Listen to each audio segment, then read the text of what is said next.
Verse 25. The Tao is like the uncarved block, which can be shaped into anything. The more we try to shape and mold things to our will, the more we lose touch with the natural flow of the Tao.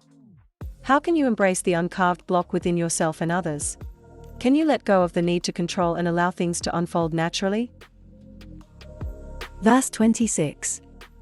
The Tao is like a great emptiness that can hold everything.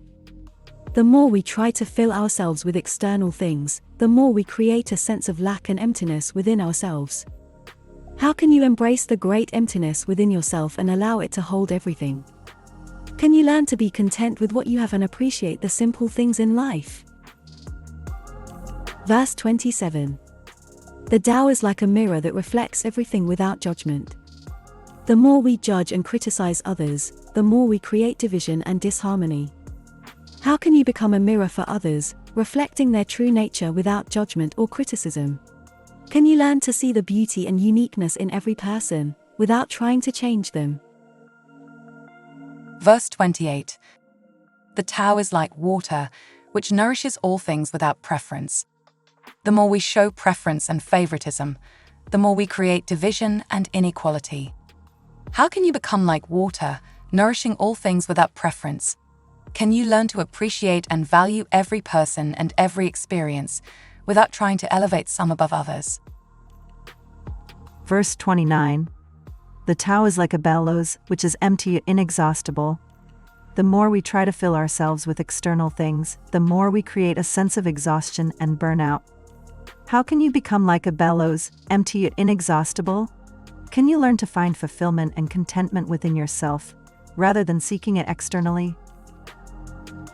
Verse 30. The Tao is like a great river which flows endlessly without ceasing. The more we resist the natural flow of things, the more we create resistance and struggle. How can you become like the great river, flowing endlessly without resistance? Can you learn to let go of the need to control and allow the natural flow of the Tao to guide you? Verse 31. The Tao is like a weapon, which is only used as a last resort. The more we rely on force and violence, the more we create fear and hostility. How can you become like the Tao, using force and violence only as a last resort? Can you learn to resolve conflicts peacefully and find common ground with others? Verse 32. The Tao is nameless and eternal, and it is the source of all things. The more we try to define and label things, the more we create division and limitation.